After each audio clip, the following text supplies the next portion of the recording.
سوال یہ بھی ہے، جو کچھ لوگوں کا یہ گمان بھی ہے کہ صدقہ دینے کے لیے وہ لوگ دن کو خاص کر لیتے ہیں، جیسے پیر کا دن، منگل کا دن، شنبے کا دن، تو کیا صدقے کے لیے دن کا اور وقت کا خاص کرنا ضروری ہے، یا پھر صدقے کے لیے دن وقت خاص کر سکتے ہیں؟ ایسا ہے کہ صدقے کے لیے مختلف چیزیں ہیں۔ ایک تو یہ ہے کہ صدقہ بندہ جو ایک صدقہ زکوٰۃ بھی ہے، سال گزرنے کے بعد اپنے مال میں کا 40واں حصہ، حکم یہ ہے، اللہ کے نبی علیہ الصلوۃ والسلام نے ارشاد فرمایا کہ اپنے مال میں کا 40واں حصہ، اور قرآن کریم میں بھی رب تبارک و تعالی نے زکوٰۃ کو ادا کرنے کے سلسلے میں بہت سارے مقامات پر ترغیب عطا فرمائی ہے کہ تم اپنے مال کا زکوٰۃ ادا کرو۔ میرے آقا علیہ الصلوۃ والسلام نے ارشاد فرمایا کہ اپنے مال کا 40واں حصہ آپ ادا کریں، اور سال گزرنے کے بعد اس مال پر سال گزرنے کے بعد 40واں حصہ ادا کریں۔ اب زکوٰۃ فرض کس پہ ہے، یہ ایک الگ موضوع ہے کہ زکوٰۃ جو ہے جس کے پاس 52.5 تولہ چاندی ہو یا 7.5 تولہ سونا ہو، اس پر زکوٰۃ فرض ہو جاتا ہے، لیکن اس کے ادا کرنے کے لیے صدقہ کی ایک قسم زکوٰۃ بھی ہے جس پر سال گزرنا شرط ہے، سال گزرنے کے بعد زکوٰۃ واجب ہوتی ہے۔ صدقہ ایک نافلہ ہے جو ہم ادا کرتے ہیں، تو اس میں افضل ترین طریقہ یہ ہے، حضور علیہ الصلوۃ والسلام نے ارشاد فرمایا کہ افضل وقت اس کے لیے صبح کا وقت ہے،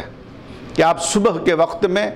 صدقہ دیں تو اللہ تبارک و تعالی آپ کے صبح کے صدقے کو قبول فرماتا ہے۔ حضرت مولا علی کرم اللہ وجہ الکریم کا ایک قول بھی ہے کہ آپ فرماتے ہیں کہ جو شخص صبح کا آغاز صدقہ دینے سے کرتا ہے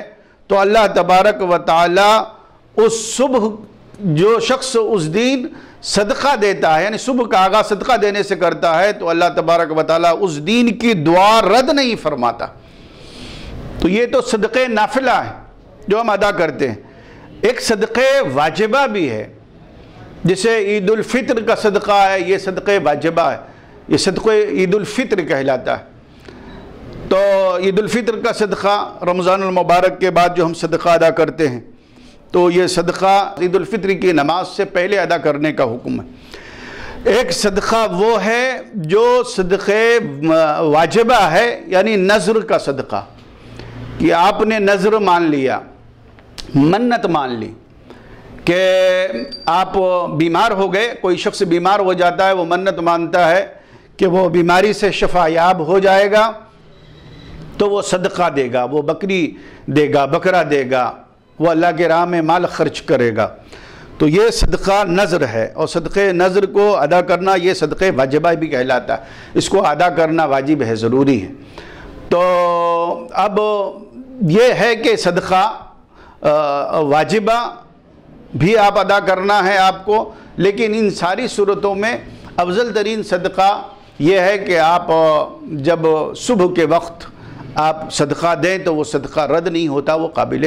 قبول ہوتا ہے، اس میں بلائیں اللہ تبارک و تعالیٰ ٹالتا ہے، اور جب وہ بندہ منت مانتا ہے تو اللہ تعالیٰ انہیں شفا جب عطا کرے تو اس پر وہ بندے کو صدقہ دینا چاہیے۔ کسی وقت بھی دے سکتے ہیں، صدقہ کسی بھی وقت دے سکتے ہیں، اس کے لیے کوئی قید نہیں ہے کہ آپ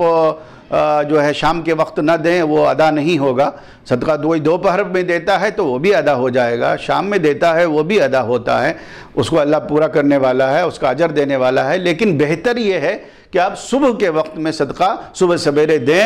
تو وہ افضل اور بہتر وقت ہے اس کا۔ اس سلسلے میں حدیث بھی ہے کہ اللہ کے نبی نے فرمایا کہ صبح کے وقت کا صدقہ قابل قبول ہوتا ہے۔ اور ایک سوال یہ بھی ہے کہ بہت سے لوگ یہ کہتے ہیں کہ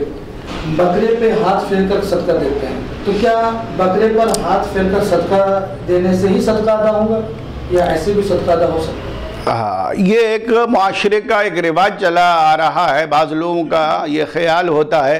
کہ وہ صدقہ بکرے کی شکل میں دے رہا ہے تو اس پر اب ہاتھ پھیرنا ہے، یا گوشت کو ذبح کرنے کے بعد گوشت پر ہاتھ پھیرنا ہے، یا اس کے سر پر گوشت کو پھرایا جاتا۔ تو اس طرح کے کا جو عمل ہے، اگر ہاتھ بکرے پر پھیر کر کوئی صدقہ دیتا ہے تو میں سمجھتا ہوں کہ اس میں کوئی حرج نہیں ہے، شریعت نے منع نہیں فرمایا ہے کہ بکرے پر ہاتھ مت پھیرو، لیکن یہ خیال کرنا کہ بکرے پر ہاتھ نہیں پھیریں گے تو شفایابی نہیں ہوگی، تو اس طرح کے خیالات جو ہے یہ درست نہیں ہے۔ بکرے پر ہاتھ پھیرے بغیر بھی کوئی صدقہ دے دے تو وہ صدقہ ادا ہو جائے گا، یا سر پر گوشت پھرایا نہیں گیا اور گوشت دے دیا گیا تو صدقہ ادا نہیں ہوگا، اس طرح کا خیال جو ہے یہ درست نہیں ہے۔ ہاں، اس سے روکا بھی نہیں گیا ہے، اگر کوئی یہ عمل کرے کہ بکرے وغیرہ پر ہاتھ پھرا کر وہ غربا میں دے دے، مدارس میں دے دے، تو اس میں کوئی حرج بھی نہیں ہے، منع نہیں۔ اللہ کے نبی علیہ السلام، اب اس سلسلے میں آپ کی خدمت میں عرض کرتا ہوں کہ صدقے کے جہاں بے شمار فضائل ہیں، تقریباً میرے آقا علیہ السلام نے ارشاد فرمایا کہ صدقہ 70 برائیوں کے دروازے بند کر دیتا۔ اب یہ معمولی فضیلت ہے؟ آج ہم صدقہ دینے کے لیے آگے پیچھے ہوتے ہیں، رکتے ہیں کہ صدقہ دیں گے تو مال کم ہو جائے گا، لیکن اللہ کے نبی نے صلی اللہ علیہ وسلم کا تو ارشاد ہے کہ 70 برائیوں کے دروازے بند کرتا ہے۔ صدقہ دینے والے، ایک اور روایت میں ہے کہ صدقہ دینے والا بندہ جب صدقہ دیتا ہے تو قبر کی گرمی سے محفوظ رہے گا۔ ایک اور روایت میں میرے آقا علیہ السلام نے ارشاد فرمایا کہ صدقہ دو، کیونکہ صدقہ بلا صدقے سے آگے نہیں جا سکتی، بلا جو ہے صدقے سے آگے نہیں جا سکتی، تو صدقہ دینے کی اس میں بھی ترغیب دی گئی ہے۔ میرے آقا علیہ السلام نے ارشاد فرمایا کہ صدقہ دینے سے سخت دل جو ہے وہ نرم پڑ جاتا ہے۔ اللہ تبارک و تعالی صدقہ دینے والوں کو عزتیں عطا فرماتا ہے، قوم میں وہ بلندیاں انہیں ملتی ہے۔ اللہ تبارک و تعالی صدقہ دینے والوں کو ان کے اوپر سے بلا کو روکتا ہے، جسمانی بیماریوں کو ان سے محفوظ رکھتا ہے، اور وہ صدقہ دینے سے مختلف قسم کے امراض سے، بری موت سے بھی بندہ صدقہ دینے سے محفوظ رہتا ہے۔ بخاری اور مسلم کی حدیث ہے کہ اللہ تعالیٰ نے برائی اور اچھائی کو لکھ دیا ہے، برائی اور اچھائی لکھے جا چکے ہیں۔ ایک آدمی اچھائی کا ارادہ کرتا ہے تو اللہ تبارک و تعالیٰ ارادے پر اس کو ایک نیکی عطا فرما دیتا ہے۔